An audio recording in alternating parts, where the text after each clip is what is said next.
en realidad no vamos a hablar tanto, por ejemplo, de McKeown hoy día, porque esto es un texto que es para respaldar el contexto histórico, especialmente a nivel global. El tercer tema principal del primer día del lunes, de la idea de expandir nuestras concepciones del boom migratorio global y que sea algo más allá de un flujo atlántico. Este artículo era uno de los primeros para argumentar de una manera muy convincente de que no estamos tomando en cuenta los contextos pacíficos y otras circulaciones también. Así que es más o menos lo que veníamos hablando. Sí, exacto. Y pensé que quizás podría ser algo como un poco de respaldo con cifras para pensar en términos de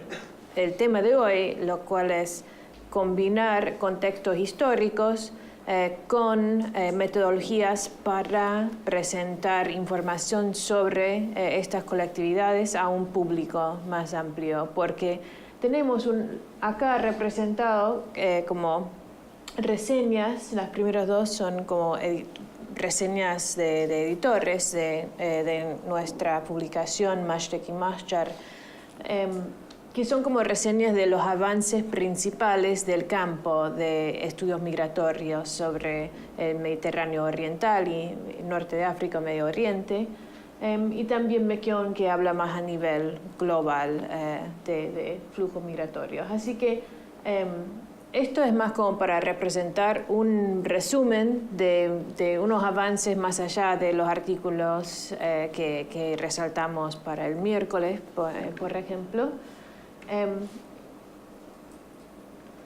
Y esto, un poco de repaso de lunes, de miércoles. Hablamos de la demografía del Mashar sudamericano, su participación en esta esfera pública y acercamientos y metodologías en el estudio del Mashar o en las colectividades en general. Lo que queremos hacer hoy día es llevar estos temas de contexto general en términos de la historia migratoria y teoría, acercamientos, combinarlos con la información específica que tenemos sobre las migraciones del Mediterráneo Oriental en Argentina en particular, y pasar a la tercera etapa, la cual es pensar en cómo presentar esta información, cómo comunicarlo a un público, especialmente pensando yo en el Museo de la Inmigración y los trabajos especialmente de los becarios del museo, de cómo ir convirtiendo todos estos datos, las cifras, los archivos, los que están trabajando, y comunicarlos a un público general sin sacrificar los importantes avances teóricos que hemos hecho, y no como comunicar una versión típica agiográfica de la mitología del pasado migratorio, ¿no? Y pensar un poco en este sentido en los espacios públicos e historia pública, ese término que vamos a explorar un poco más hoy día, no solamente como un desafío para cómo traducir la historia y la teoría migratoria para un público general, pero también como la posibilidad, espacios que posibilitan nuevas oportunidades para llegar a nuevos entendimientos de la historia de la inmigración en las Américas, y no solamente como, bueno, otra versión de lo que ya hacemos en términos intelectuales, o sea, una traducción, no, es como otro producto que llega a otras conclusiones, como saben muy bien los que ya trabajan con los museos, obviamente, como Marcelo.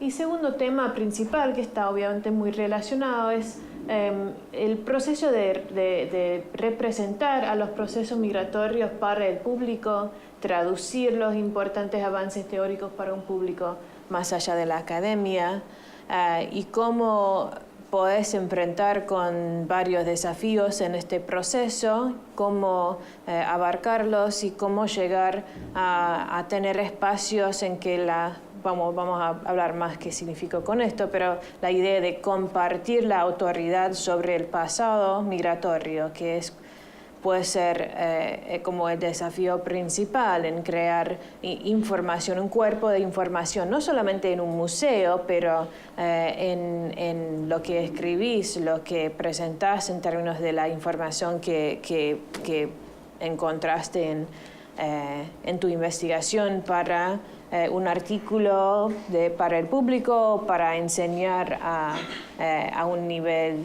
no universitario, a un nivel secundario, lo que sea, escuela media.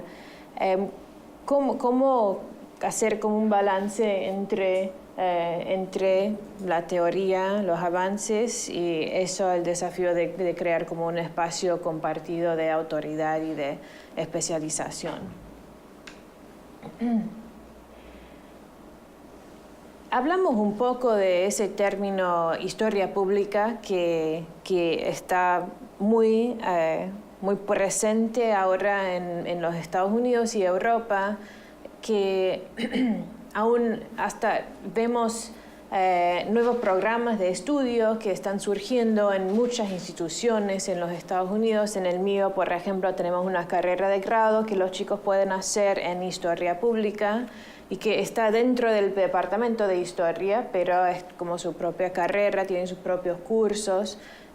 Los chicos tienen que ir y trabajar en algún sitio histórico o museo o como el historiador, la historiadora para alguna organización. O sea, tienen que tener el práctico de trabajar con gente fuera de las instituciones académicas. Es como una parte clave de la formación para estas carreras. Tenemos una maestría también. Y no es algo que no existía nada de historia pública hasta el siglo XXI. Son ideas que han existido, obviamente, desde el comienzo de la idea de que historia es algo que el público quiere consumir. O sea, las ideas principales de quién es la audiencia o el público. Pero la historia pública, en términos de cómo lo estamos enseñando, es un poco distinto a la formación que estructuramos para una carrera de grado o maestría en historia típica, como común, porque tenemos un enfoque más concentrado en la colaboración entre los historiadores, los que tengan la formación historiográfica y distintos grupos de gente que son los que están invertidos en la idea de la importancia de esta historia o colaboración con públicos, y esto requiere mejor enfoque en una respuesta o relación a los participantes y prácticos como reflexivos para contemplar la recepción de sus actividades a un nivel mucho más allá de lo que hacemos los académicos, que es, bueno, en la reseña de mi libro el tipo no le gustó o le gustó y punto. Bueno, me criticó en la conferencia y bueno, ya quizá la próxima vez no digo tal palabra o qué sé yo y bueno, pasamos a otro tema. Es una cosa mucho más de diálogo y mucho más reflexivo en términos de cómo hacemos la formación con las carreras de historia pública. Por ejemplo, tienen siempre que incluir encuestas en las cosas que hacen para aprender a cómo trabajar con las opiniones públicas y manejar las distintas demandas que hacen los distintos grupos. Y bueno, entonces, no es una cosa muy fácil. En sí se define y se diferencia más por su metodología que por el objeto, es decir, se delimita más por la forma en la cual se construye el contenido que por otro motivo. Exacto, porque los chicos que, por ejemplo, quieren hacer una carrera de historia pública en vez de historia o historia con enfoque en educación, profesorado, digamos, tienen que tener la formación historiográfica, o sea, tienen que rendir todos los cursos, los exámenes sobre los periodos centrales a la carrera de una carrera de historia, o sea, tienen que rendir los cursos sobre las Américas, Europa, Asia y todo eso, tienen que cubrir con todas las regiones y cierta cantidad de nivel de introductorio, nivel medio y como alto nivel de curso. Pero además de eso, en vez de quizás hacer como una tesis de investigación como su proyecto final, hacen como alguna colaboración extendida con alguna organización o museo y hacen como una presentación final y un reportaje sobre ese trabajo que tenían. O sea, en vez de trabajar en la investigación por 20 horas promedio por la semana, trabajan como 20 horas a la semana en el sitio histórico, museo, tal, lo que sea. Y esto puse, bueno, está en inglés, pero vamos a ir como traduciendo y explicando un poco cada uno. Pero estas son unas ideas claves que saqué de este libro, Introducción a la Historia Pública, que es como un libro de texto bastante nuevo. Creo que salió el año pasado, sí, 2017. Como algún reconocimiento de que este campo, este acercamiento a la formación de historiadores es algo que está siendo mucho más enfatizado en distintos programas por todo el país en los Estados Unidos. Así que este libro está más para gente de nivel de grado al principio de su carrera que está tratando de formar una idea de qué es la historia pública y cómo hacemos para tener esta colaboración con el público, estos prácticos reflexivos y por qué es importante. Y uno de los temas claves que ponen en este libro tienen que ver con acercamientos basados en el diálogo y no en depositar información sobre tu audiencia, tu público, tus lectores o tus estudiantes, porque todo esto son muy ligados a pedagogía, a avances en pedagogía. Hasta tenemos una mención de Paulo Freire, el brasileño, ¿no? Pero la primera idea es la idea de historia, dialogic history, historia dialógica. No sé si la palabra dialógica existe, ¿es una palabra? Sí, bueno, sí. Okay. La historia dialógica. Y eso quiere decir, en vez de tomar toda tu investigación, toda tu especialización en tal área de migraciones, pone en Mahjar en Argentina y depositarlo en tu público, es, en vez de eso, crear maneras de tener un diálogo, aun si no es como un diálogo físico hablando, pero exhibiciones que plantean preguntas, que llevan al público a pensar, en considerar cuáles son sus propias conclusiones ahí con las pistas, con la información que das. Es una manera más dialógica en vez de depositar. Y eso está vinculado a la idea de free choice learning o como aprendizaje a elección libre o algo así, ¿no? Y eso es según varios estudios pedagógicos que dicen que la gente tiene un porcentaje mucho más alto de retención de información cuando ellos van eligiendo las cosas que quieren aprender, las cosas que a ellos les interesa. Eso es una de las cosas muy lindas de los museos, porque son espacios que alimentan ese tipo de aprendizaje a elección libre, en vez de decir, tenés que empezar acá y después tenés que pasar por acá.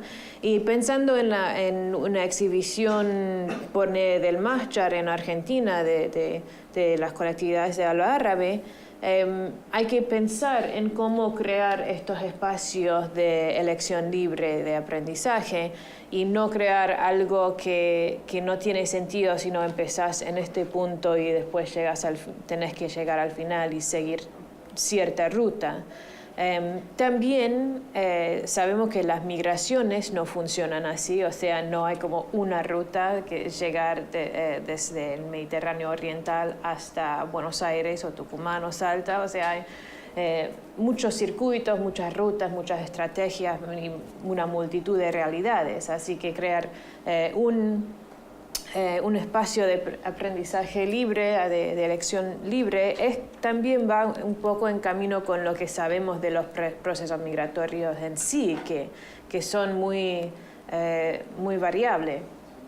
Y porque además también lo que tiene en general el público es que tiene una concepción de la historia bastante lineal, entonces es difícil mostrar de forma divulgativa la complejidad sincrónica del proceso. Entonces, ese es el tema, cómo demostrar esa complejidad y no simplemente que les quede presente al público la idea de lineal y continuidad de un proceso detrás de otro. Sí. Es el mayor problema para mí, por lo menos, que percibe el público a la hora de observar cualquier proceso histórico. Sí, y yo lo encuentro como un problema con mis estudiantes que están en primer año cursando su primera cátedra de historia en la facultad y me dicen, sí, voy a estudiar para rendir el examen final, cuando tenga tiempo este fin de semana voy a hacer como una línea y después marcar todas las fechas importantes y bueno, y yo les digo, pero yo no organicé el curso así y no vas a poder porque lo organicé por temas y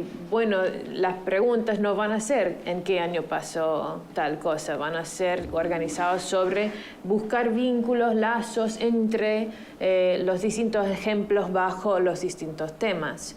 Y esto para mí es una manera en que podemos pensar en términos de cómo organizar información sobre el Mahjar, este flujo migratorio, en que tenemos algunos temas importantes y en un minuto vamos a pasar a pensar en cuáles son estos temas más importantes, los cuales hablamos lunes y miércoles, y para quizás darnos unas ideas de cómo organizar una exhibición así, y quizás ya han tenido como algunas ideas de cómo hacerlo. Un esquema que está, digamos, muy en pañales, pero, digamos, nosotros tuvimos desde el principio una idea como de armar unos núcleos. Esos núcleos, si bien, no sé, en la sala 1 tenemos el viaje, la llegada, la inserción en legados, parecería como que hay una cosa lineal. Cada núcleo en realidad plantea distintas cuestiones. Sí. Y eso en la muestra de italianos y españoles está más complejizado porque hay los núcleos, también si pueden ser vistos en forma lineal, pero en realidad no son tan lineales porque está asociacionismo es una cosa, exilio e inmigración es otra, que van paralelas, no, sí. qué sé yo,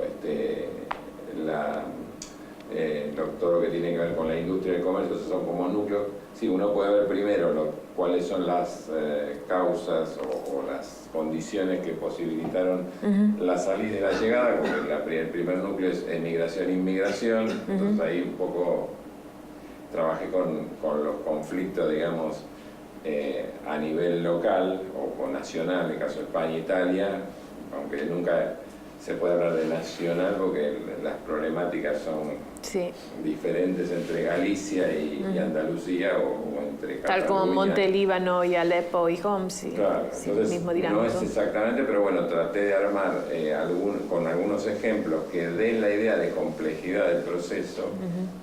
Entonces, poner, por ejemplo, bueno, en italiano y español tuve que caracterizar porque era sobre italianos y españoles, poner un ejemplo de Italia y uno de España siempre en cada caso, ¿no? Entonces tomé, por ejemplo, entre lo que es emigración e inmigración, buscar un poco la estructura de la tierra usando los dos ejemplos, Galicia y Friuli, que son bastante parecidos. O sea, la estructura de la pequeña propiedad rural en crisis por todos los cambios del capitalismo en de la segunda mitad del siglo XIX. O sea, cómo todos esos cambios empujan a las familias a buscar una alternativa para poder sostener esa realidad en la que viven. Y dejar un poco de lado esa idea tan común, ¿no es cierto?, de que es la miseria la que expulsa, ¿no? En este caso lo que está claro es que no es la miseria en sí, porque los que son miserables, no, lo que decíamos ayer, ¿no? Los más pobres de los pobres no emigran, porque no pueden. Emigran los que tienen cierto grado de posibilidad de respuesta. Entonces, bueno, ¿cuáles son? O o sea, complejizarlo un poco, ¿no? Y bueno, y dejar un poco derribar esos mitos, ¿no? Que son los mitos tan establecidos. Sí. La gente que venía era pobre. No eran pobres, porque Sí. si no, no se hubieran movido. Claro, no creo que ese es otro obstáculo también, romper con esos mitos que están muy arraigados imaginarios relacionados a la inmigración.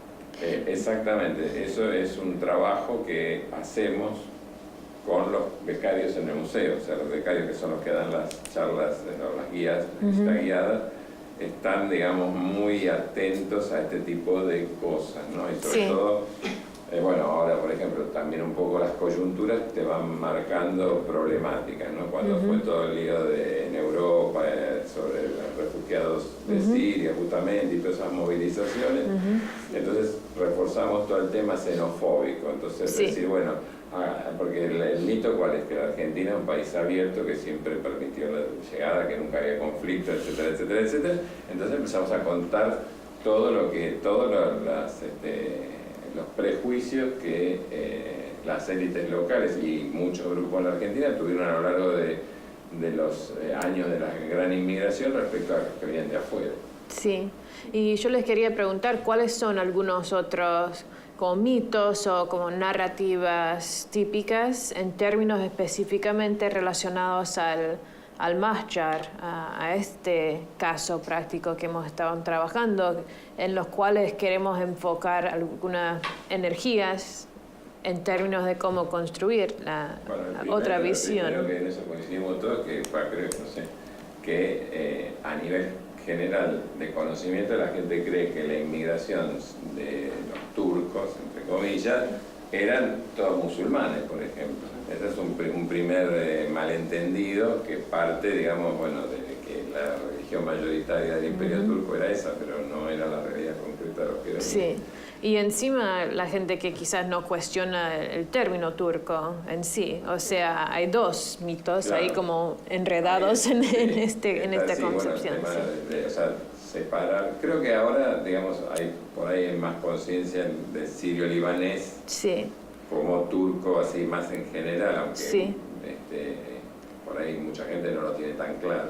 O no tiene tan claro, aún quizás, aunque sepan que, bueno, no son turcos, decimos turcos, pero no son turcos, pero no queda en claro que hubo una relación importante entre el territorio que hoy en día es Turquía y donde vivía esa gente. O sea, no tienen entendimiento de nada que ver con el Imperio Otomano. O sea, no vamos a hacer una exhibición entera sobre el Imperio Otomano, pero algo para aclarar qué era la relación y quizás como, no sé, unos visuales, algunos mapas para demostrar la geografía de la región, que hay muy poco conocimiento sobre esto.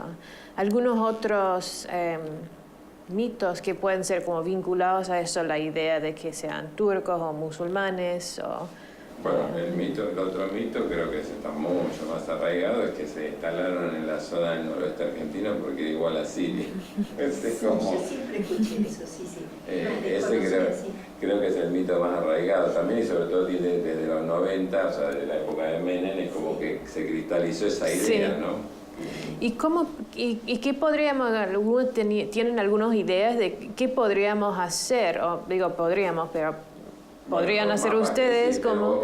De acuerdo a las guías, son excepcionales porque te dan no solo el panorama sino que cómo siguen las líneas de los medios de transporte masivo, ¿no? Cómo siguen las líneas ferrocarriles.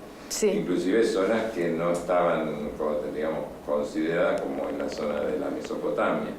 Si vos preguntás, la gente te va a decir, y no, los turcos se fueron todos al noroeste, o en la capital, y después la Patagonia no existe, Cuyo más o menos, Córdoba más o menos, y la Mesopotamia. Claro, o sea, como que una de las formas para plantear el primer paso para quitar esa asociación que tenemos sobre la distribución en el noroeste es principalmente asociarlo a otros factores. Es como justamente toda la estructura ferroviaria y cómo se fue expandiendo en esa línea. O sea, resaltando esos factores y otros más para complejizar el panorama, podemos ir de a poco eliminando esa otra asociación. Sí, y sin tener que decirlo necesariamente, o sea, plantear directamente algunas pistas como evidencia, ejemplos de líneas de ferrocarril o lo que sea, para como sugerir otra narrativa sin tener que poner una placa que diga no se fueron solamente a los lugares parecidos, y encima la idea de que Tucumán es parecido a todas las partes del Medio Oriente donde vinieron, no tiene nada que ver, o sea, vinieron de lugares que no tenían nada que ver, a veces venían de aldeas que eran en la costa, como cosecha bananeras y cosas que nada que ver con Jujuy o lo que sea, lo casi andino. El otro tema también que me parece que es muy importante, que es un poco lo que está trabajando Bárbara, es el tema cultural, ¿no? O sea, cómo sacar del imaginario popular la asociación entre cultura árabe y danza árabe y comida árabe, como que ese es el universo cultural, y nadie sabe la cantidad de publicaciones y cosas que hubo, ¿no? O sea, durante el periodo ese, ¿no? O sea, ¿cómo? Tiene que ver con quizás el nivel de instrucción que a priori, o sea, el público tiene sobre estos grupos. Sí. Hay un nivel cultural activo, además de las publicaciones, la parte literaria. Sí. Es un movimiento muy rico en ese sentido, y eso a primera vista el público lo desconoce, o hay algunos momentos en la década del 30, hay algunas cuestiones, unos pocos de interés por algunas cuestiones de Oriente, pero muy también desde lugares comunes que dificultan un poco mostrar el proceso en todas las redes y las interacciones. Sumado a esto está el tema de la alfabetización y el tema de quiénes eran, si bien hay diferentes grupos, y sobre todo en la parte de prensa están muy presentes los mismos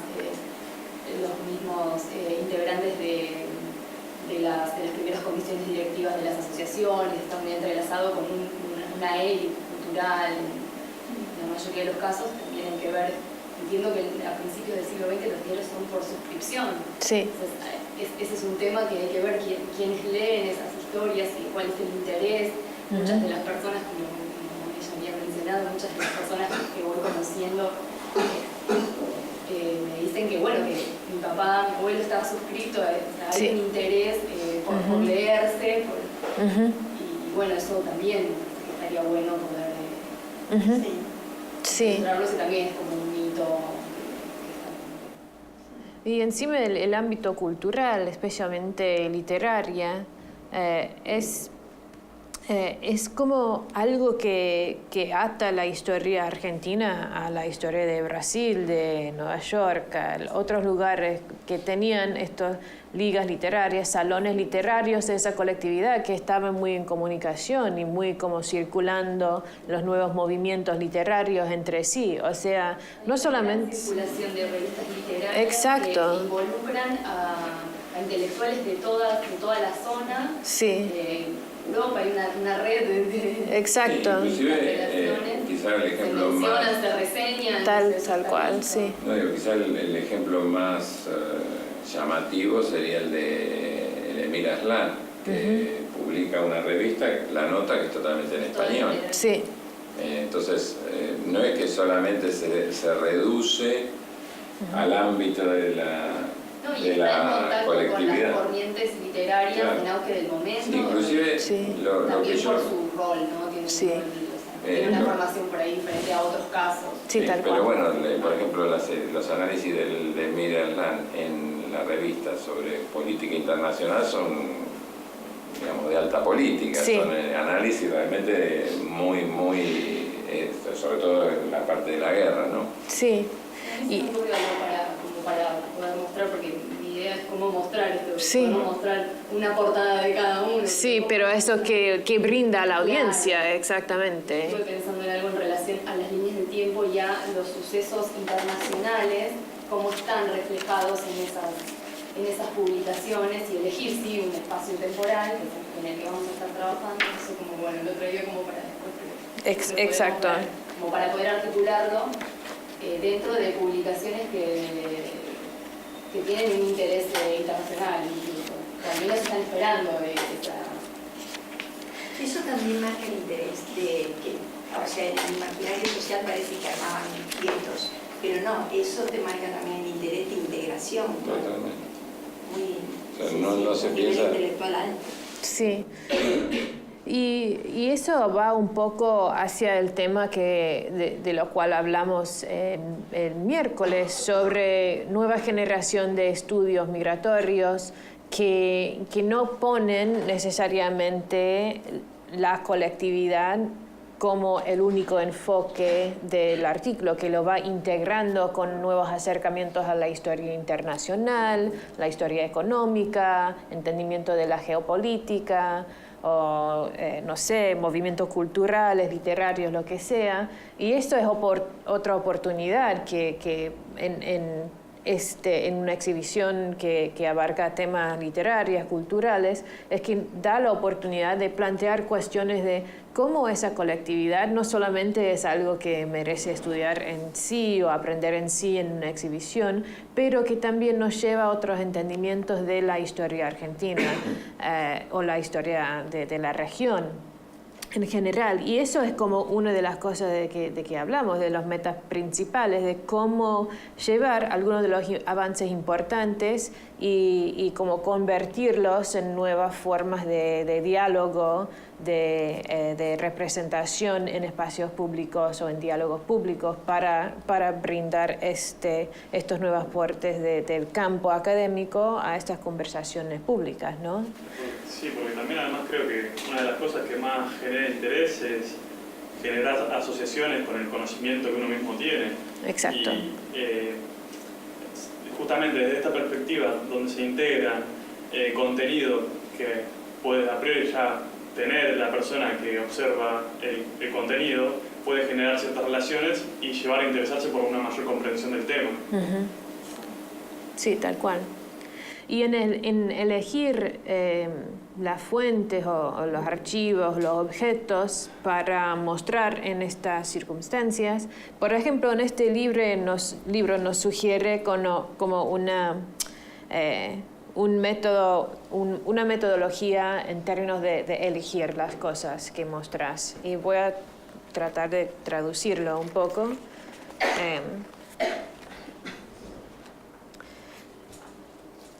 En inglés es así.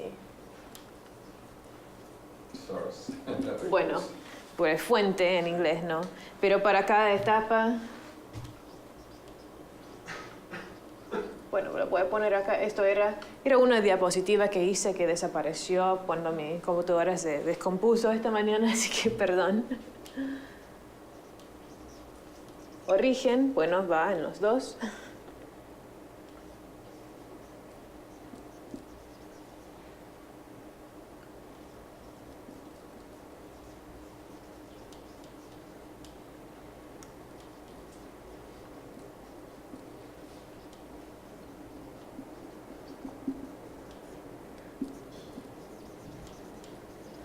Bueno, vamos uno por uno. Primera cosa, en source, o sea, en una metodología de elegir fuentes para una exhibición, sería series of steps, o la serie de etapas en términos de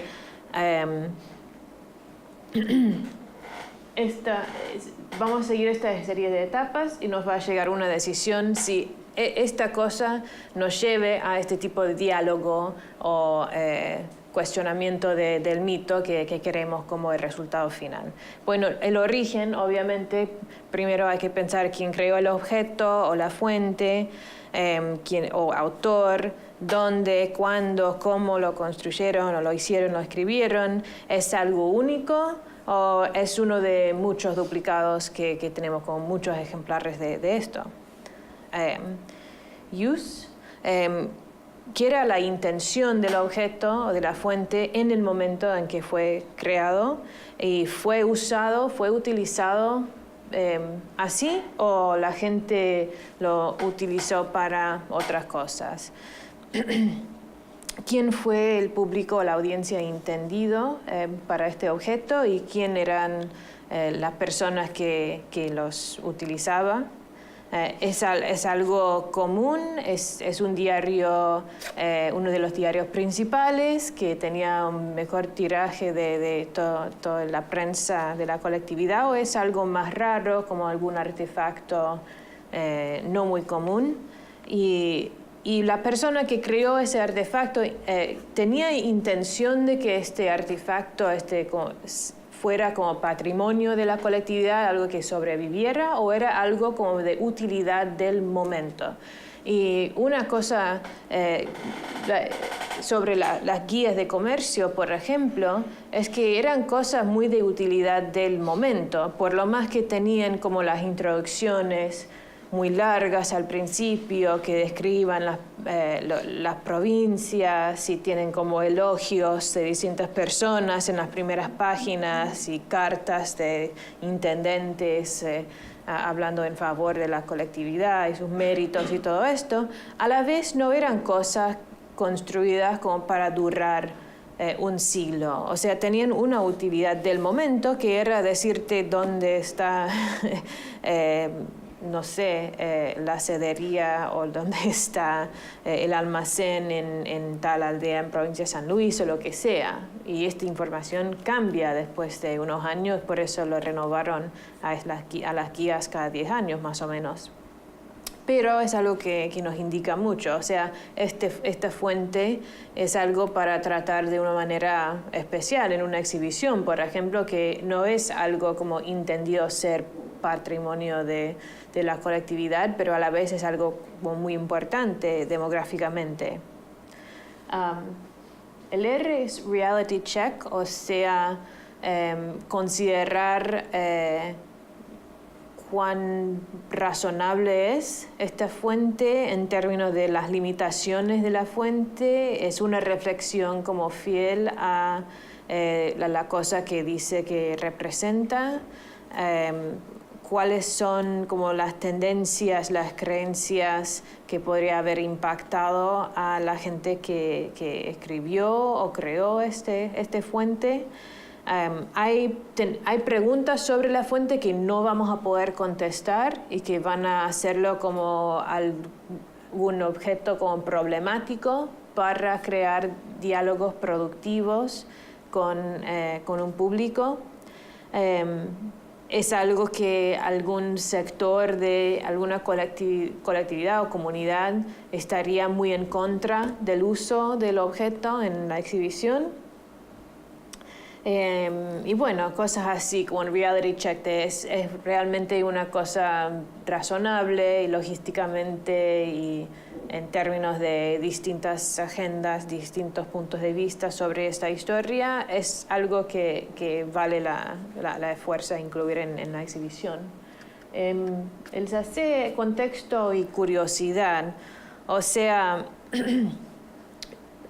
podemos como incluir estos objetos, o sea, estos ejemplares de prensa, por ejemplo, que recién hablamos.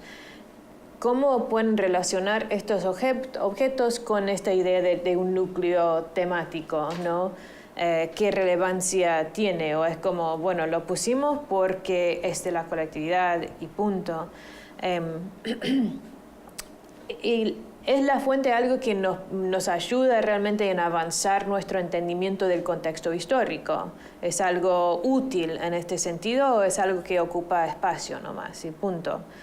Obviamente son cosas que tuvieron que pensar mucho en la exhibición de España e Italia, sobre todo que tienen una cantidad, me imagino, muy grande de opciones para incluir, o sea, tienen que ir eligiendo con cuidado. Sí, a veces, porque es así, el que tiene un objeto que ha conservado a lo largo de una o dos generaciones, generalmente es reticente a prestarlo. Y el que no le importa lo tiró. Entonces, lo que está disponible es un corpus relativamente reducido, en el cual vos podés encontrar en una feria de las pulgas a lo mejor algunos objetos, pero después querés buscar otros que sabés que tal persona tiene, pero esa persona no te lo presta. Entonces, a veces hay que trabajar con las posibilidades que tenés, que a veces son medio reducidas. Sí. En el caso de italianos y españoles era más fácil porque inclusive se ofrecen por los portales en venta pasaportes antiguos, pasaportes del principio del siglo XX, italianos o españoles, pero en el caso del Mediterráneo Oriental no hay nada prácticamente. Y tampoco la gente a la que uno le pregunta te ofrece, digamos, con cierta facilidad materiales. Sí. Bueno, eso desviando un poco del tema, pero les iba a decir, fíjense en Mercado Libre con Hospital Sirio-Libanés. Pongan Hospital Sirio-Libanés si no lo han hecho todavía, porque muchas veces yo he encontrado con medallas de la recaudación y certificados de los dueños del hospital, o sea, los donantes. Y siempre los he encontrado, estaba en Estados Unidos y no podía hacer nada para comprarle. En Mercado Libre. En Mercado Libre. Nunca encontré eso. Sí, pero poniendo las palabras Hospital Sirio-Libanés específicamente, muchas veces he encontrado. Así que... medallas sí, pero otro nunca encontré el boletín, por ejemplo. ¿El boletín del hospital? O sea, como la publicación de ellos.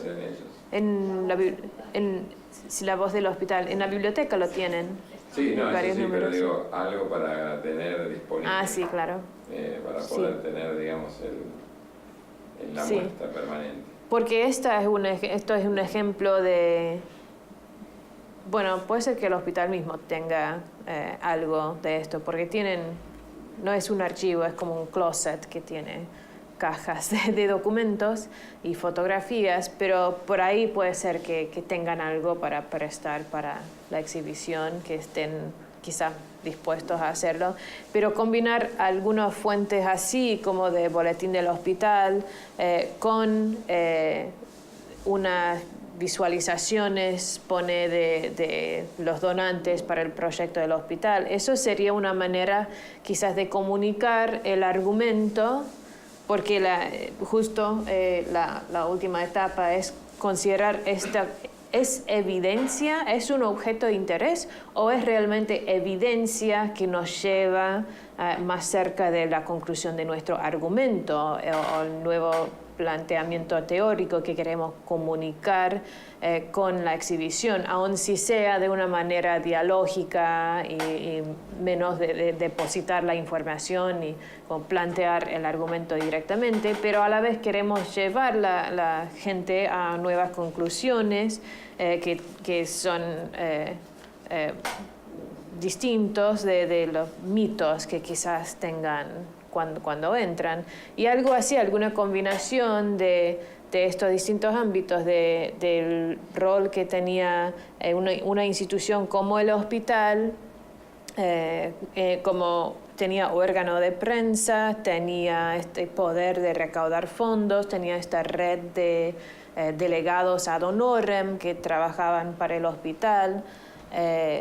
Bueno, esto nos puede llevar a un poco hacia el argumento de que no era una cosa del noroeste, Buenos Aires, era una cosa a escala nacional, sin tener que decirlo directamente, ¿no? Y que los órganos de prensa, era una cosa que vinculaba a la gente en distintas geografías de la región, algo también que sería importante para comunicar. Y todo esto tiene que ver con el tema del Problem Posing Model of Education, que es con plantear problemas, cuestiones, en vez de depositar información. Y eso es toda la idea central de Paulo Freire. Y esto está muy vinculado a la política de la historia pública que describen acá en este libro que estoy usando. Y tiene mucho que ver con esa idea de autoridad compartida, en el caso de Freire, en el ejemplo pedagógico, dentro del aula o en un contexto de aprendizaje, que sea aula o lo que sea, de diálogos de comunidad, etc. pero es algo muy importante en términos de la historia de la inmigración, especialmente en muchos ámbitos de la historia, pero en términos de la inmigración, casi todos, especialmente en un país como Argentina o los Estados Unidos, tienen sino una memoria misma de su propia vida, pero alguna como memoria colectiva de la idea de inmigración y cómo impactaba a su familia o su comunidad, su barrio y a un nivel nacional a su país, ¿no? Así que la gente viene con alguna percepción de ya tener conocimiento, de ya tener cierto nivel de autoridad. Y aún más cuando estamos hablando de gente que tenga algún lazo de heritaje con la colectividad esta de la cual estamos usando, como ejemplo, como caso práctico esta semana, ¿no? Porque esta la tenemos que reconocer como una autoridad legítima, que por lo más que seamos historiadores, que encontramos todas las fuentes, hacemos toda la investigación, leemos toda la literatura secundaria, no toda la historiografía, bueno, nos sumamos a un alto nivel en la academia, todavía tenemos que compartir esa autoridad de conocimiento con toda la gente que tiene como una autoridad que viene de otro ámbito por completo, ¿no? Así que ¿cómo podemos como lograr tener esa autoridad compartida y utilizarlo para mejorar la experiencia para la gente que viene a la exhibición? Que no es cosa fácil, como saben los que han trabajado con públicos. Sí, acá se entronca con una discusión que está muy ahora en el tapete, que es el tema de memoria e historia, ¿no? Sí. O sea, es la memoria digamos, sí, la memoria cumple unas determinadas funciones, pero la historia es algo distinto, ¿no? Uh-huh. Y muchas veces entran en conflicto cuando está el testigo uh-huh. y el historiador. Exacto. Donde es muy difícil llegar a un resultado uh-huh. que deje conforme esas dos partes. Sí. A veces se complica un poco, pero bueno, es un debate de hoy, ¿no? Sí, sí, claro. Y a ver si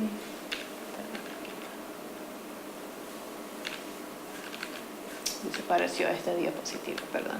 Acá. Bueno, la parte principal, acá que dice dueños del pasado, o sea, memoria, historia, y surgen todas estas cuestiones de quién es dueño de la versión real, ¿no? De la verdad.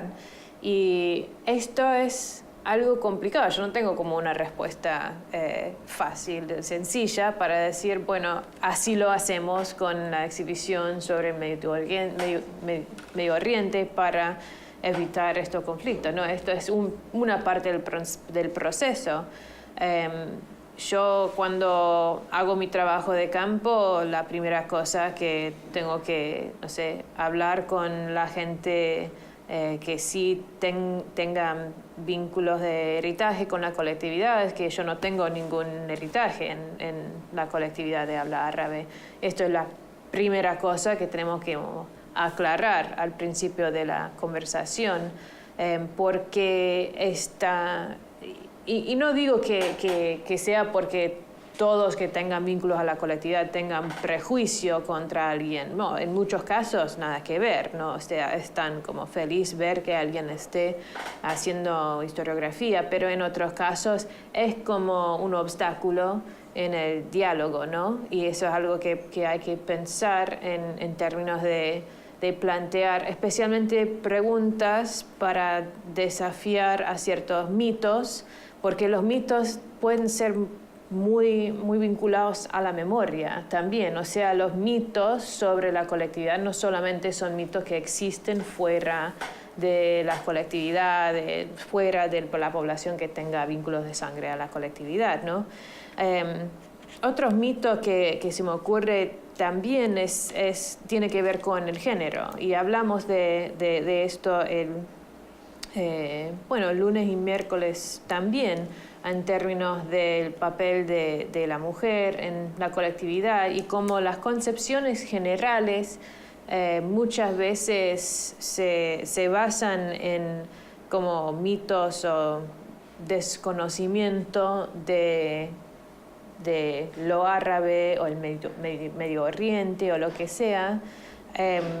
Estos muchas veces llevan como concepciones de jerarquías de género que están basados a estereotipos, abstracciones del Mediterráneo oriental que existen hoy día. Así que ¿cómo ustedes tienen algunas ideas de qué tipo de información podríamos como incluir o plantear en una exhibición para abrir un poco de diálogo con el público acerca de las mujeres o el género, no solamente, bueno, digo género, no quiero decir solamente mujer, pero género y historia de mujeres como dos cosas vinculadas en la colectividad. Algunas ideas, porque nos detenemos mucho en lunes y miércoles en los artículos que leemos, que tenía mucho que ver con esto, ¿no? Y supongo que no hay mejor manera de derribar prejuicios que mostrar el activismo que imperó en la colectividad, el rol de la mujer, buscar la forma de demostrar funciones que eran vitales para la colectividad, ya sea por medio del Hospital Sirio Libanés u otras formas de las cuales aportaban, como bien vos decís, la producción cultural muy asociada al rol de la mujer dentro de la comunidad.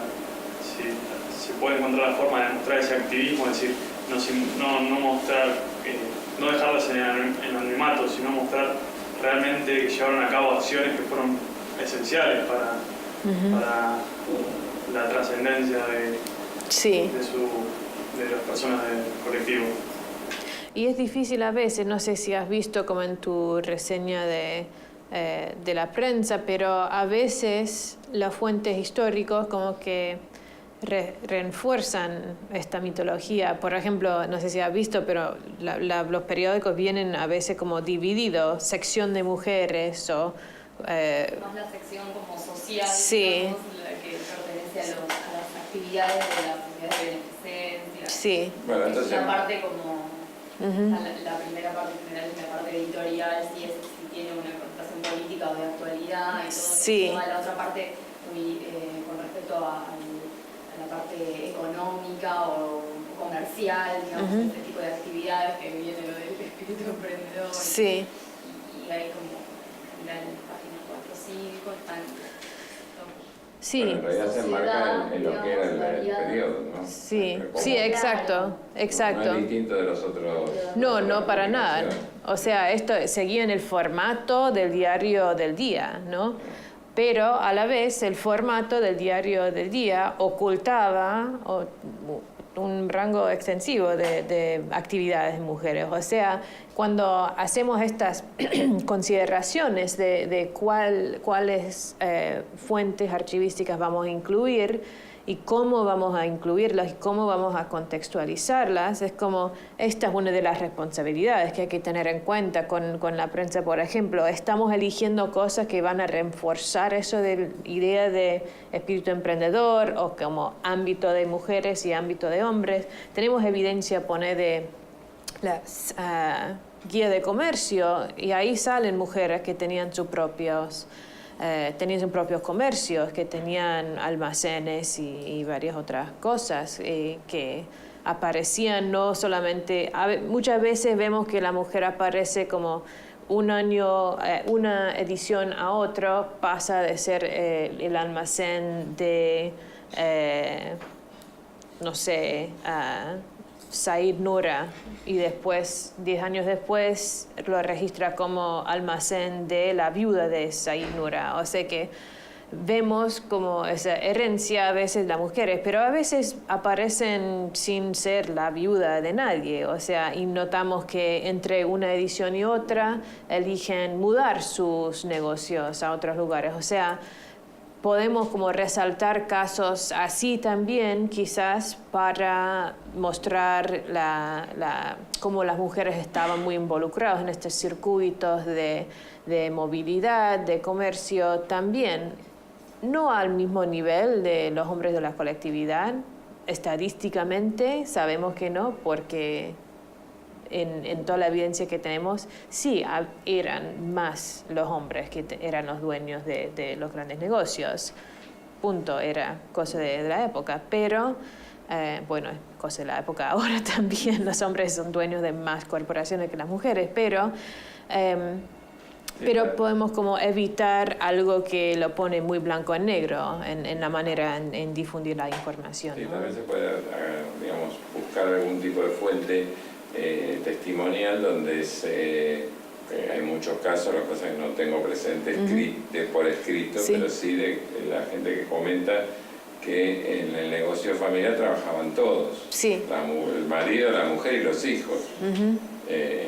Que eso no es menor, o sea que la mujer ahí también tiene un rol. Sí, exacto. Y muchas veces en paridad con el marido, en el sentido de tomar las decisiones estratégicas del negocio, sí, entre los dos, quizás. Sí. Lo que pasa es que bueno, habría que buscar una fuente por ahí, no sé, alguna memoria, alguna autobiografía o algo donde esto esté, digamos, más claro, ¿no? O, no sé, en otros ámbitos por ahí, que puede ser que sea más fácil, pero...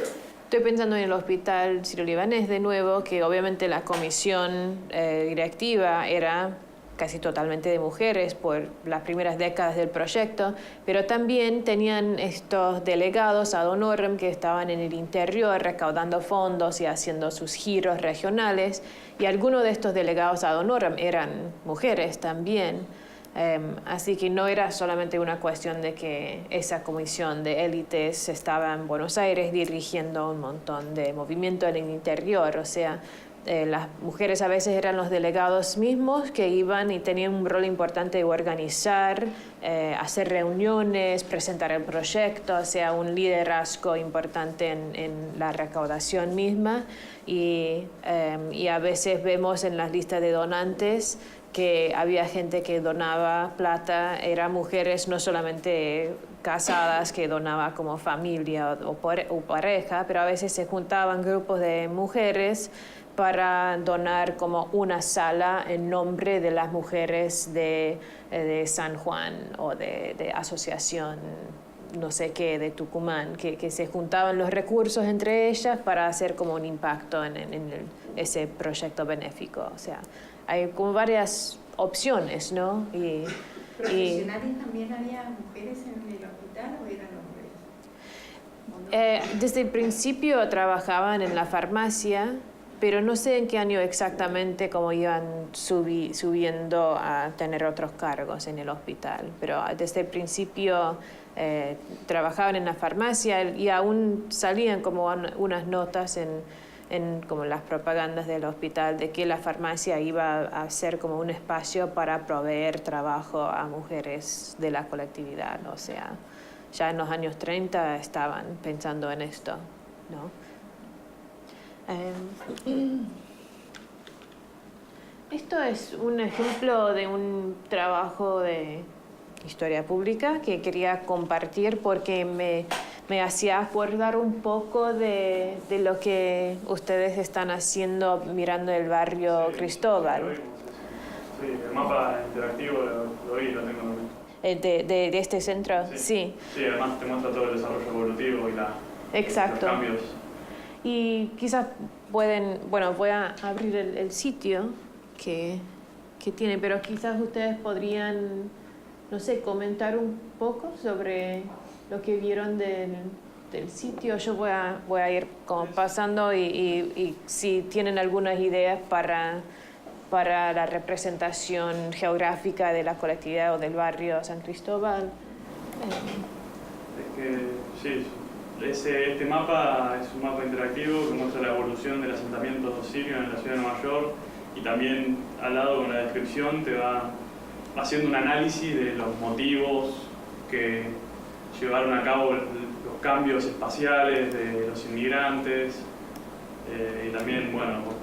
Eso ahí es en Manhattan, ¿no? Sí, exacto.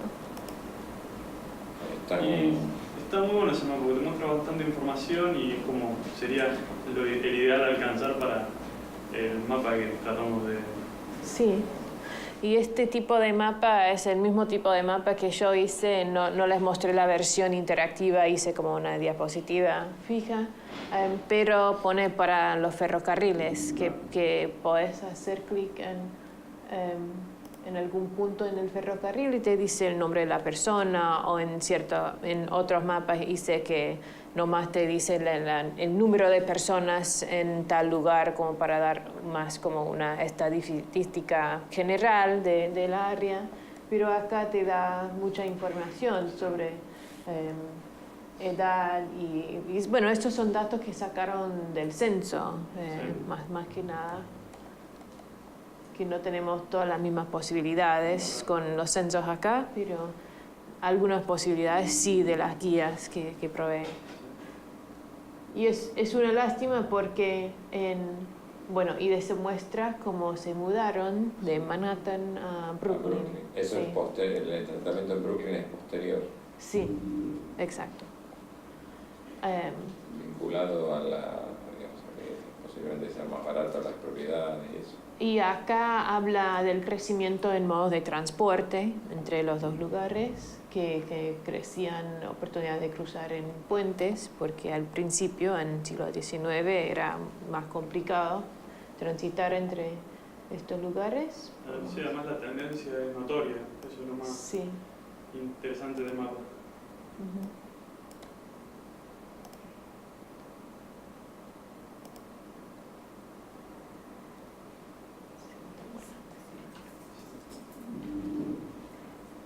Y lo va combinando con fotos, que esta es como una tarjeta postal, que no es de la colectividad en sí, pero muestra un poco del barrio para darte como una idea, una visual.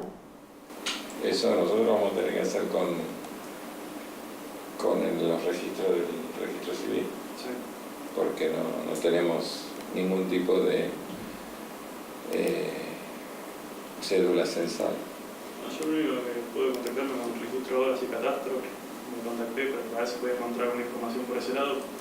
Me pidieron el teléfono para ver si quería charlar con un asesor para contar del proyecto o algo al respecto y ver si podía encontrar algo que fuera de utilidad para más o menos lo que estamos haciendo.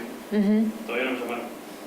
Lo cual esto recién lo empecé a hacer hace 2 meses más o menos y recién me contestaron la semana pasada. Bueno. Y capaz que dentro de 2 meses me llaman. Esto lo encontré interesante y especialmente según unas conversaciones que empezamos ayer, la cuestión de la exogamía, ¿no? Exogamía, marriage outside the community, y cuestiones de asimilación, ¿no? Porque es algo que hay que buscar como una manera de... esto no abre. De tratar el tema, pero sin caer en la trampa de estas binarías. O era quedar cerrado dentro de la comunidad, o era la exogamía y la pérdida de cultura y qué sé yo. O sea, exogamía no significaba necesariamente pérdida de cultura, y por lo más que lo podemos ver como un ejemplo de integración, integración no significaba desintegración de las redes del Mahshar transnacionales, ¿no? Así que esto es... sí, el censo, o sea, no muy relevante porque los censos no nos dan tanta información acá como esta. Bueno, pero eso es lo que nosotros tenemos para el censo del 95, están subidas por los manuales, son esas planillas, esa misma planilla que está por manzana. Y estas son imágenes que son como de prensa y de guías de comercio, como las que tenemos nosotros, que después de toda la parte de las listas, de todos los datos, venían propagandas para distintos comercios. Y podrían sacar algo así para tenerlo como ligado a los distintos barrios, porque siempre, obviamente, siempre en la propaganda te dice que es la dirección. O sea, Y algunas de las guías tienen como índice de las propagandas mismas. Así que...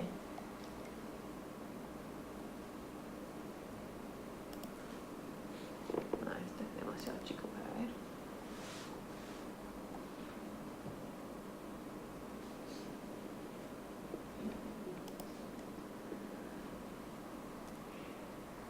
Y unas imágenes así, ella vendiendo bebidas, o él, no, hombre, pero hay imágenes así como en el archivo nacional o el archivo general. Sí, no. Tenemos las que están dando vueltas, son esas. Yo no encontré. Encontré una que no la había visto reproducida en ningún lado y todas las demás son las mismas que están reproducidas una y otra vez. ¿Viste? La de que están en un patio sentados, un grupo. Sí, ese. Que son de la calle Reconquista y nada más. O sea que ahí tenemos que buscar ya a nivel familiar, si hay gente que tiene... Sí. Lo que pasa es que lamentablemente muchas veces las fotografías familiares no tienen fotos de los lugares de trabajo. Sí. Salvo algunos casos, por ejemplo, me estaba acordando ahora de que veía estas fotos tan lindas. Los japoneses tienen un libro que está fantástico, que lo hizo un japonés que vino en 1930 y recorrió todo el país. El proyecto de él era un proyecto económico, digamos, porque él quería hacer ese libro y venderlo. Entonces era fotógrafo, recorrió el país completo, prácticamente, y fotografió a prácticamente toda la colectividad japonesa que estaba en el país en las distintas actividades, que tenían tintorerías, bares, lugares de floricultura, todas las distintas bazares finos, bueno, todo lo que encontró. Y fotografiaba el lugar, fotografiaba a la gente que estaba, con una información que lamentablemente está en japonés y por lo tanto no se puede necesitar que te lo traduzcan. Igual la información no es muy extensa, ¿no? ¿Y esto en el archivo nacional o dónde? No, lo tenemos ahora en nuestro archivo, una copia digital. Ah, eso me encantaría ver, porque me suena mucho del proyecto de crear un archivo visual de los cinematógrafos. O sea, ellos rodaban, no sacaban fotos, pero para ellos también era un proyecto económico también, porque seríamos... Porque con eso vivían. Este señor que lo hizo también quería vivir de eso, lo que pasa es que él lo hizo en un libro lujoso, con tapa de cuero y todo, pero hasta que después ninguno de la colectividad se compró. Entonces le quedaron en la casa montones de ejemplares que habrá ido regalando a lo largo de toda su vida, desde 1930, y sus descendientes regalaron, creo que uno de los últimos ejemplares, a la Asociación Japonesa. De ahí nosotros hicimos la copia digital. ¿Y ellos lo tradujeron o está sin traducir? No. Igual tiene una parte que, digamos, lo que tiene es que, por ejemplo, va a Corrientes y entonces te saca fotos de la ciudad de Corrientes. Hay un texto, al inicio hay una introducción en español, pero bueno, después en cada lugar que está el tipo saca una foto de la provincia, de la capital o de algunas de las ciudades que visita, donde sabe que hay japoneses, y o sea que no es solamente los inmigrantes, sino el espacio físico en el cual se insertaban estos inmigrantes. Era muy interesante. Sí. Bueno, no quiero desviar tanto, pero hablemos después un poco de eso, porque yo creo que podríamos seguir bastante fácilmente conseguir unos fondos para hacer una traducción. Como tienen copia digital, no es que hay que trasladar el archivo en sí, que sería bueno, no sé, tenerlo como recurso para el público y los historiadores también. Pero bueno, volviendo a los sirios, a los libaneses, a los del Mahshar, bueno, este es como un ejemplo del proyecto. Y todo esto... El mapa y es como que realmente es un estudio de movilidad y migración dentro del Mahshar. Estaba muy complicado llevar a cabo cualquier como acto para conmemorar o monumento público para conmemorar el barrio. que se llamaba la Pequeña Siria, que es como una calle en Manhattan, ¿no? Que queda ahí en el medio de todo, pero sí, en Washington Street. Pero no sí, me di cuenta que estuviste en Little Syria porque, bueno, pero hay como una asociación de conservación histórica que se llama Washington Street Historical Society, que ha estado trabajando en eso de tratar de crear un parque para conmemorar a ese barrio que era muy importante a la colectividad. Ha sido una lucha entre, bueno, por ejemplo, entre esta asociación de conservación y la ciudad para como tener los derechos para hacerlo, pero después como una lucha aún más fuerte entre las distintas visiones de cómo queremos representar la Pequeña Siria y cómo queremos representar y contar la historia a través de estas conmemoraciones públicas que vamos a poner, que ni siquiera es como una exhibición de museo, es más como una placa, una estatua, algún reconocimiento público de que en este lugar hubo un barrio sirio otomano a fines del siglo XIX. Y bueno, han hecho progreso, han logrado como pasos hacia poder organizar esto, pero te lo doy como un ejemplo de los desafíos que involucran estos tipos de trabajos.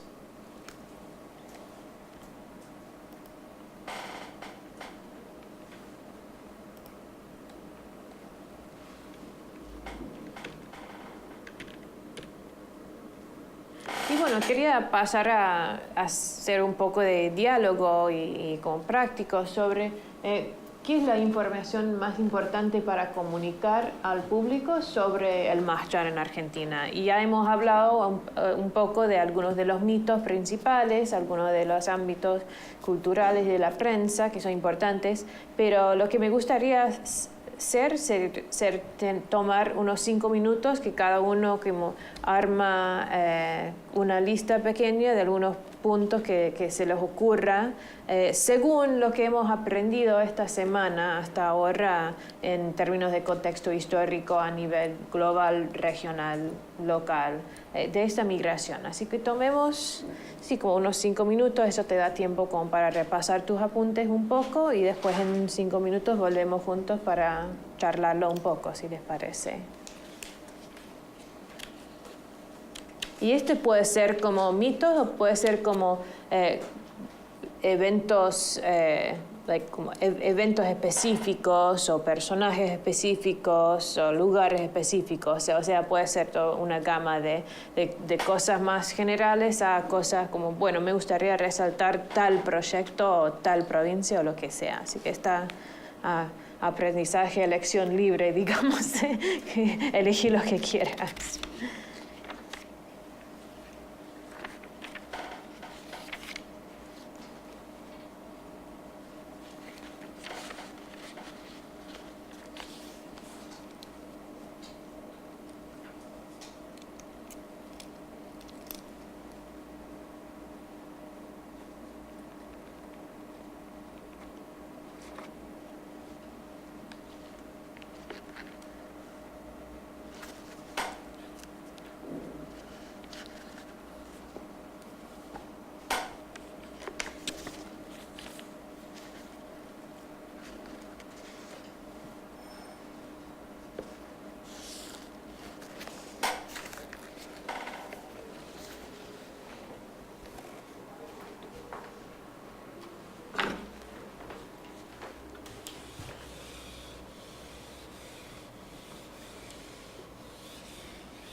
fundamental para que la gente, como primer paso para comprender de estos inmigrantes, es el contexto del cual provenían, porque muchos entienden el concepto de la palabra, pero no tienen mucha información sobre cómo era el lugar preciso de donde venían estas personas. Entonces, una primera mirada tendría que ser más o menos informar a la gente, abordar el tema del contexto de origen de estos grupos inmigratorios.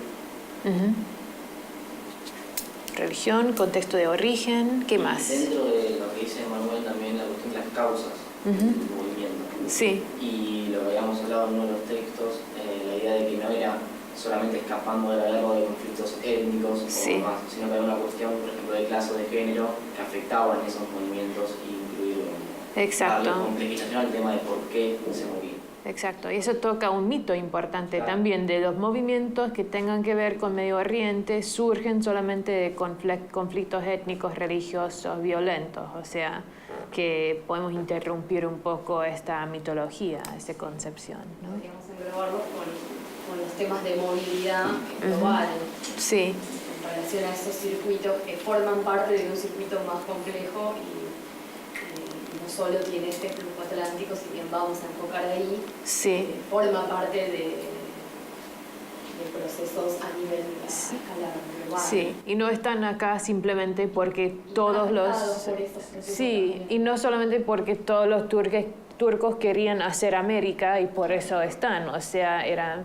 Y eso quizás podrías dar como unos ejemplos en algunos de los núcleos de la exhibición de que eran parte de este mahshar global. Mira, acá hay una foto de un sirio otomano en Indonesia y uno acá en Nueva York y uno acá en Ghana, en África, o lo que sea, como algo muy sencillo, pero para contextualizarlo como un movimiento global y no solamente como gente que quería hacer América y por eso están, y punto, ¿no? Uno de los puntos que enlazado a ese, que me parece que lo veo por el lado intelectual que lo cultural, pero bueno, intelectual es que se puede llegar a dar esa triangulación Nueva York, Sao Paulo y Buenos Aires, como esas, o otras ciudades, pero como esa triangulación de difusión de ideas, de intercambios, y eso también son los 3 puntos podría más. dar como una... Digo este caso porque es más o menos el que puedo ver en lo que estoy bien para el caso trabajando, de las Américas, sí. Demostrar que no es un único punto, sino que tiene también relación.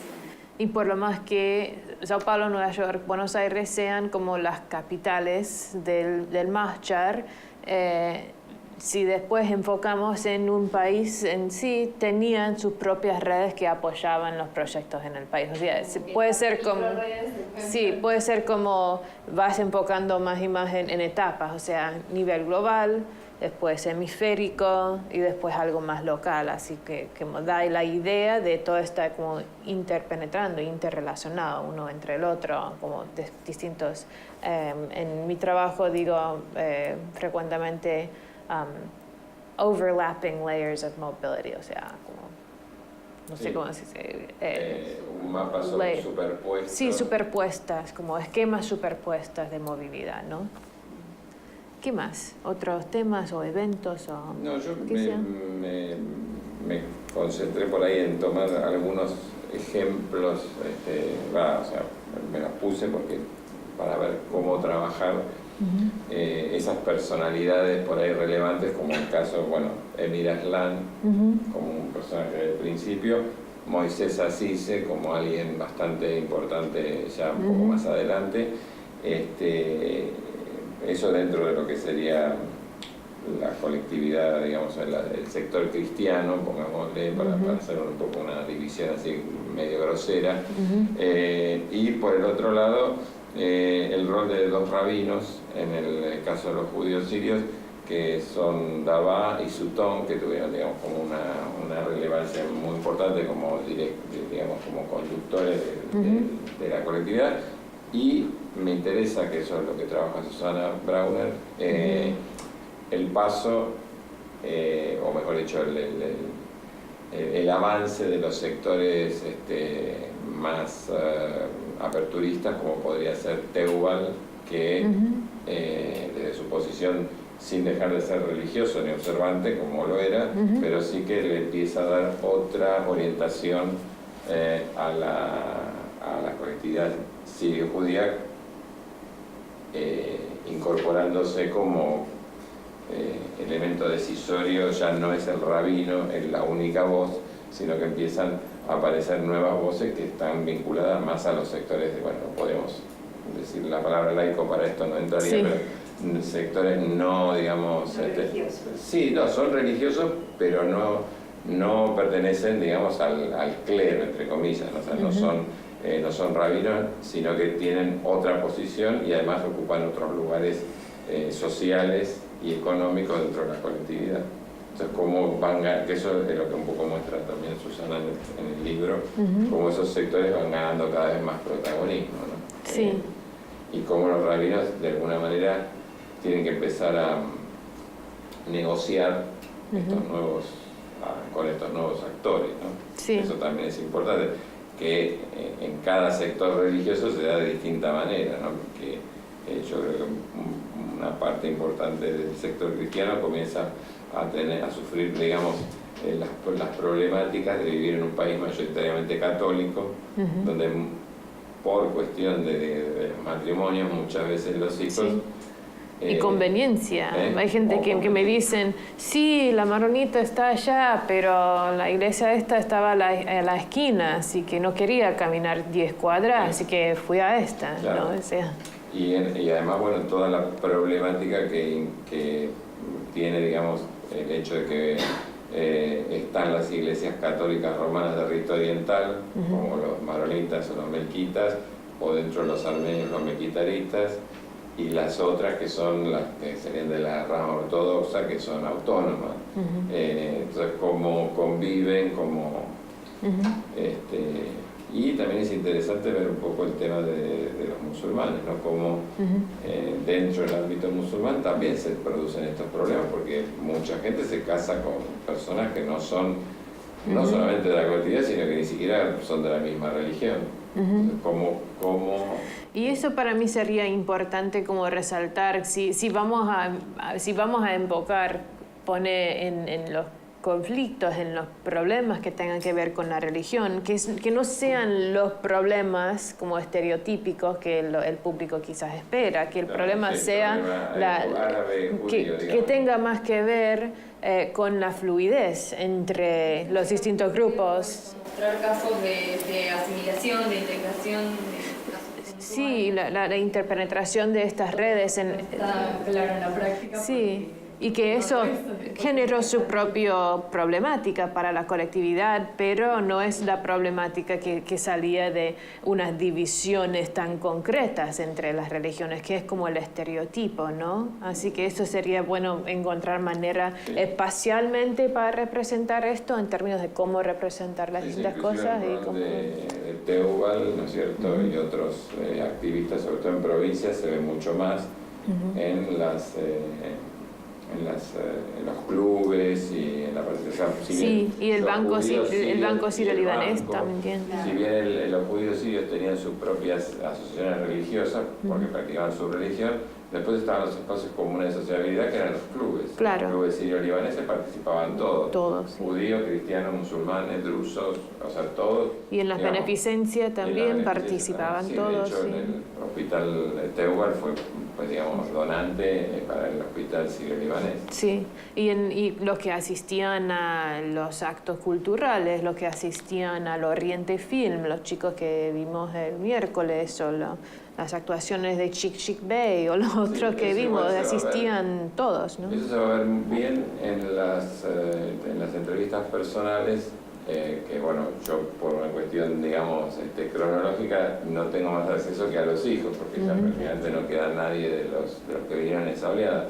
Pero sí me llamó la atención, en el caso de los hijos, ciertas cosas que ellos contaban del barrio donde vivían. Y por ejemplo, no sé, recuerdo un caso concreto, una señora judía siria, que me decía, yo iba a comprar el pan dice, no te imagines una panadería, esto era el barrio de Floresta, no te imagines una panadería con una vidriera, un local a la calle, no, esto era una casa donde al fondo había un horno. donde se hacía el pan, digamos, como lo hacemos nosotros, o sea, supongo que Sí, el pan así. pita debe ser, ¿no? Sí, pero una cosa así, Sí, no sé, y no no. pita como así, No, no pero pita algo así, más así como, sí, Bueno, como un dice, disco. Dice, yo nunca supe si esa gente era judío, cristiano o musulmán. Dice, no, Sí, recuerdo, era no pan. recuerdo la diferencia. Lo que sí recuerdo es que todo el mundo hablaba árabe en el barrio. Sí. Hoy día no, porque ha habido una serie de cambios Sí. en el barrio y en la colectiva judía en particular, pero en ese momento, dice, el árabe era uno de los idiomas del barrio. Sí, y eso sería, algún testimonio así sería excelente para Sí, ese acompañar está, a esa parte, sí. Está el testimonio está señalado. Para complicar un poco las ideas que la gente tiene al entrar, sí. Muy bien. ¿Algunos otros eventos o contextos históricos? No, más que nada, es mostrar como elemento gráfico es la distribución espacial de la colectividad a lo largo del país como una imagen como para que el público sea consciente del impacto y el peso que tiene este colectivo inmigratorio en el país, que en muchas ocasiones queda muy marginado en comparación a los colectivos como son el español y el italiano, para que vean que fue un movimiento muy importante, porque si bien todos tienen presente siempre el inmigrante, por lo menos incluso mis padres tienen mucha conciencia de que siempre conocían a alguien que llamaban el turco, así, pero supongo que un mapa que revelara la evolución a escala nacional al menos así, le da conciencia al público de que es un movimiento muy importante en este país. Sí, y quizás algo, aun si no sea interactivo, pero algo que tiene como la gran escala representada visualmente y después como algunos detalles sobre gente de distintas partes para no tener como totalmente anónimo las partes del interior, para no reproducir, ¿no?, estos silencios historiográficos que solemos tener en términos de las regiones no estudiadas, para no reproducir estos silencios en la exhibición misma, digamos, ¿no? Lo que para esto me parece interesante es todo el tema de prensa. Sí. Sí. La conexión que tenían. Sí, los corresponsales en el interior, todo esto. Que, viste, una donación es pertenencia, ¿no? Sí. Entonces, esa comunicación, la verdad es muy interesante. Sí, algún mapa de los corresponsales del interior que tenían listados en ciertos diarios podría ser interesante Sí, no solo la ubicación de cada diario, ni también los años y también el crecimiento. Pensaba hacer algo en décadas, eso también yo pensaba hacer algo escalonado en décadas, como van creciendo, también un poco. Sí, en ciertos diarios creció bastante rápido la cantidad de corresponsales que tenían en el interior. Por ejemplo, en la Gaceta Árabe creo que abrieron en 27 por ahí y llegando al año 30, 31 ya tenían corresponsales por todos lados y aún en otros países, que creció como muy rápido la red que extendía a través de ese diario en particular, que no era un diario enorme que duró por muchos años, no sé si lo viste, pero duró como 5 años, 4 años por ahí. Sí, hay algunos que tienen cortas vidas, pero hay otros que persisten y un poco mostrar esa dinámica. Pero algo en común que tienen es esta dinámica de tratar de llegar a las distintas ramas de la comunicación total de todo el país. Sí, este enfoque en asuntos internacionales también. Sí, totalmente. Que es otro mito, ¿no? Esa mirada cerrada en sí mismo, de la colectividad, y en realidad no está muy bien eso. Sí. En el contexto local de la ciudad o del país mismo, de Argentina, pero bueno, también está involucrado en procesos mayores. El desarrollo intelectual también es muy importante, porque uno por ahí piensa que siempre eran de abajo. Es un prejuicio. Sí, eso de alguna manera, o sea, bueno, son todas temáticas que estamos dándole vuelta, porque son todas cosas que tienen que estar presentes de algún modo. La cuestión es encontrarle la forma para mostrar la complejidad también. Sí. Me gusta porque, bueno, eso de cambio y continuidad, o sea, en realidad hay ciertas cosas que van cambiando y otras que se siguen dando de la misma manera a lo largo del tiempo. Sí, en términos a distintos niveles, en términos de las concepciones de esa colectividad y también en términos de cambio y continuidad en la experiencia de ellos y en la experiencia de las redes. O sea, ciertas cosas cambiaron muchísimo una vez que hicieron la decisión de emigrar del Medio Oriente y otras cosas tenían una continuidad casi constante en términos de su acceso a ciertos ámbitos culturales o como involucración en redes de desarrollo cultural, cosas así. Sí, y también el tema de que, bueno, las posibilidades económicas, no a todos obviamente, pero le dieron la posibilidad de una movilidad social para ellos o para sus hijos que quizás en el lugar de origen no tenían, o estaba mucho más vedada la posibilidad. Entonces, de ahí también queda un poco el tema de todas las colectividades, ¿no? La posibilidad de no solamente encontrar un lugar donde desarrollarse, sino también donde hay, digamos, o había una posibilidad de crecimiento o de movilidad social ascendente bastante a la mano, ¿no? Sí. Distinto al que tenían. Claro, Sí. que no, en muchos casos en los lugares de origen era mucho más difícil. Aquel que había nacido y crecido en un ámbito muy difícilmente pasara, era muy difícil que estudiara, o sea, los hijos difícilmente hubieran pasado de la instrucción primaria. La Argentina le ofrecía, digamos, ciertos beneficios, el normalismo, la escuela pública e inclusive la salud pública, sobre todo a partir del cambio de siglo, parece que no, pero tienen un peso fundamental. Sí. Yo recuerdo siempre algunos comentarios en los casos en los que los inmigrantes mandaban a sus hijos a las escuelas propias, que finalmente terminan sacándolas porque las escuelas propias no solamente las tenían que costear ellos, sino que la calidad de la enseñanza era mala. Y ellos se daban cuenta que no era buena porque comparaban con los chicos los otros que iban a las escuelas públicas. Entonces finalmente muchos de los proyectos educativos fracasaron justamente porque la escuela pública era una competencia potente, digamos, inalcanzable. Y hablamos un poco el miércoles y también ayer en la conferencia que habemos que ver estos booms, ¿no?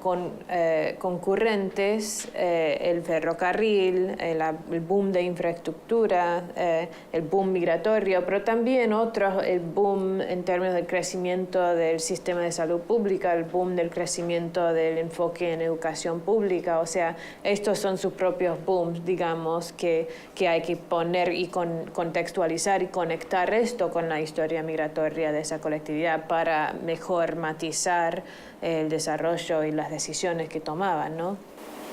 Perdón, pregunta, ¿el tema del idioma, vinieron con algún conocimiento o fue de cero?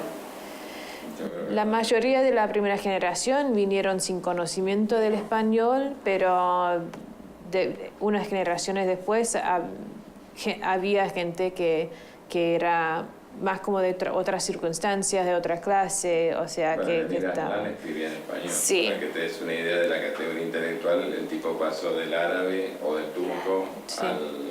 turco, al árabe, al español, al francés, ahora multilingüe, pero había más gente como en la segunda oleada, o sea, no la gente que al principio venía en los años 80, el siglo XIX, 80, 90, pero pasando un poco más hacia fines del siglo XIX, venía más gente que tenía alto nivel de educación, había estudiado otros idiomas, cosas así. Había ciertas instituciones, por ejemplo, en el caso de los judíos particularmente, tenían la Unión Universal Israelita que había puesto escuelas donde enseñaban francés, sobre todo pues, en la época del protectorado y todo.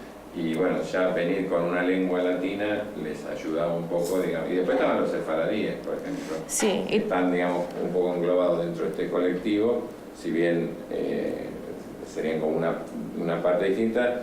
En realidad la colectividad judía ensambló medio orientales con sefaradíes como el mismo grupo, digamos, si bien hay diferencias. Y en términos del idioma árabe hay una cantidad impresionante de palabras en árabe que son el español. Además, yo venía creo, del no árabe sé, y... tendría que decirme un lingüista, pero sí. Creo que la riqueza fonética del árabe hace que al árabe le sea más fácil aprender otras lenguas. Sí. Eso es algo no menor. Hay muchos sonidos en árabe que no existen en español, claro. pero básicamente cada sonido que existe en español ya existe en árabe. O sea, no tenían que como aprender sonidos nuevos. Claro. En cambio, si nosotros vamos a poner a aprender el árabe, vamos a tener que... Sí, hay toda como una categoría de letras que son como sonidos como profundos, como de la profundidad de la garganta, que son muy distintos al español. Y también hay unas estructuras gramáticas que si ya sabes uno de los dos idiomas, como que hay cierto nivel de transferencia que en términos de agarrar las nuevas estructuras te ayuda más si sabes, para aprender árabe, o sea, al revés, para ser hispanohablante para aprender el árabe te ayuda un poco más a aprender las estructuras porque hay ciertas cosas como el uso de los artículos y estructuras de frases gramáticas que después se puede como aplicar al idioma árabe y al revés también, ¿no? Así que algunas conclusiones como básicas de todos estos puntos en términos de acercamientos, metodologías, en términos de historia pública y estas ideas que ustedes tienen para los temas principales para comunicar en el proyecto. Hablamos hoy día de la importancia de considerar los métodos de aprendizaje dialógico al entrar en diálogo con el público sobre el tema de la historia de la inmigración, que este puede brindar mejor resultado que depositar información, como hablamos, como aplicando la pedagogía a los espacios de aprendizaje sobre la historia que no sean una aula de una escuela o universidad. Y también hablamos de la importancia de considerar esta idea de la autoridad compartida entre el público y los historiadores en cuestiones del pasado o experiencia de inmigraciones internacionales. Y también esto de encontrar metodologías y acercamientos para comunicar algunos de los avances importantes en términos de los nuevos entendimientos y teorías sobre migración, lo cual hablamos como el contexto global y no compartimentalizado en atlántico o americano o lo que sea, y tratar de como brindar estos nuevos entendimientos sobre migración, diáspora, transnacionalismo, etcétera, traducido para un público más amplio, o sea, de manera dialógica, plantear cuestiones que nos llevan a conclusiones que incorporan estos avances del campo, ¿no? Y bueno, creo que esto cierra la discusión, salvo si tienen otras preguntas, estoy feliz charlarlas con ustedes, pero muchas gracias por asistir, por darme la oportunidad de hablar sobre estos temas con ustedes esta semana. Lo pasé muy bien y les deseo toda la suerte con la próxima etapa, con sus estudios, con el museo, con la investigación, etcétera. Así que muchas gracias por todo. Bueno, gracias a vos. Y bueno, vamos a seguir igual en... Sí, vamos a seguir.